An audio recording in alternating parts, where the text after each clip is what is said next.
I think some of you remember Hilbert's Hotel from last year. We make a short recap, and now it's a grand reopening. So this is Hilbert's Hotel, and this was room rates last year. So it goes up by the harmonic row, and there are the sizes of the room, and he had this deal with the Department of Finance, paying tax by the room size, and it turned out the room size is finite, and the income per night is infinite, and all would have been obvious if they only would have looked at the hotel, because it's here located in Aspen on a meadow, so it can't be infinite from the room size.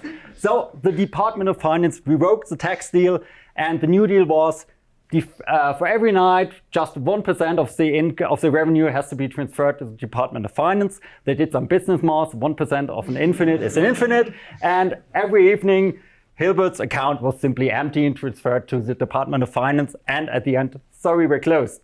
So that was the recap of last year. Okay, Hilbert asked his brother Donald again, and they figured something out. They came up with a grand reopening. Okay, here are the new room rates, and you may see, wow, every third person gets money back. They don't pay. What the heck is that? Okay, let's have a look at the new income per night. So here we have like this sequence, and when we look at those boxes here, we see every box is greater than 0. We always take away the next in the sequence, and that's fewer than the one before. So what we see, they are greater than equal, so we can say this sum is greater than if we just sum up those here, and that's the sum from 1 to infinite for 3k plus 1. Okay, we can even make this one bigger, and it gets smaller. We say 3k plus 3. We add them together and simply start iterating at k equals 2.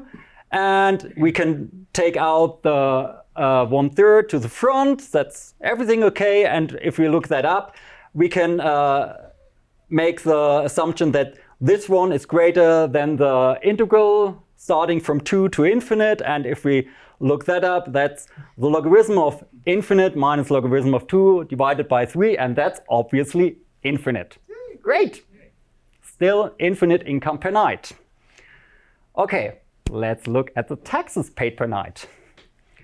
So the thing is, the Department of Finance just wanted to have the revenue. They didn't tell in which order. So, okay, let's first look at all. Let's first look at all those that get money. That's the sum over -1 by 3k. That's equal to that. That's smaller than, in that time, at that point, it's smaller because it's negative than the integral, and that again, it's minus infinite. So they give away an infinite amount of money every night. And what else is that this sum will underflow any negative number you put in. And that's even true for any I we start with. So we can leave out any finite sequence from the beginning. It will always underflow any negative number. So now look how we transfer the revenue to the Department of Finance. First, wire the next positive income, and then wire further negative incomes until the whole wired sum is less or equal to 0. And then simply repeat that. So eventually each index is wired, because we will wire any positive and any negative number exactly once. But if we look, the wired sum is equal to 0. So the tax paid per night is 0, and we could get a shot into the bank vault of Hilbert. And if you look very close, you see a tax inspector sneaking in here. Okay, what's the takeaway?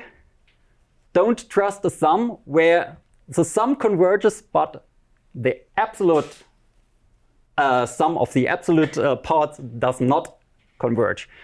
This is Riemann's rearrangement theorem. You can let it converge to any number you want. Positive infinity, negative infinity, any number in between. And the other thing, better also don't trust him. Thank you.